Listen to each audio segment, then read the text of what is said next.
La Chambre de commerce et d'industrie de Meurthe-et-Moselle, un des monuments phares de l'Art Nouveau à Nancy, notamment pour ses 5 vitraux signés Jacques Gruber. Un savoir-faire et une démarche artistique qui ont fait la réputation de ce style. L'école de Nancy, dans le monde entier, un patrimoine aujourd'hui reconnu, mais dont certains trésors restent malgré tout encore méconnus. Comme ici, à Saint-Nicolas-de-Port, au musée français de la brasserie, avec cette salle de dégustation d'époque, illuminée par ces 2 vitraux de l'artiste nancéen.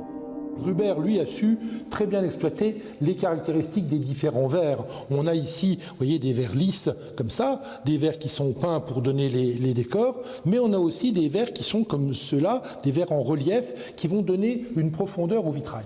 En plus, Gruber a su faire, je dirais, faire chanter les couleurs, puisqu'on a un vitrail qui est extrêmement coloré, qui est extrêmement gai, et qui se rapporte donc au thème de la brasserie.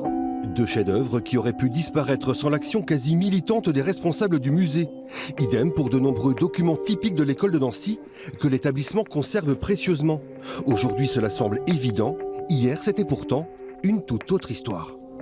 Il y a encore une vingtaine d'années, on détruisait des choses Art Nouveau, des maisons, des affiches, des documents. Aujourd'hui, c'est extrêmement précieux, ça a pris beaucoup de valeur, et tant mieux parce que c'est une façon de préserver les choses. Et pour célébrer ce patrimoine, la ville de Nancy organise ce dimanche une journée de l'Art Nouveau. Le musée de l'école de Nancy et le musée des Beaux-Arts seront ouverts gratuitement au public. Des visites exceptionnelles seront également organisées à la Maison Bergeret et à la Chambre de commerce et d'industrie.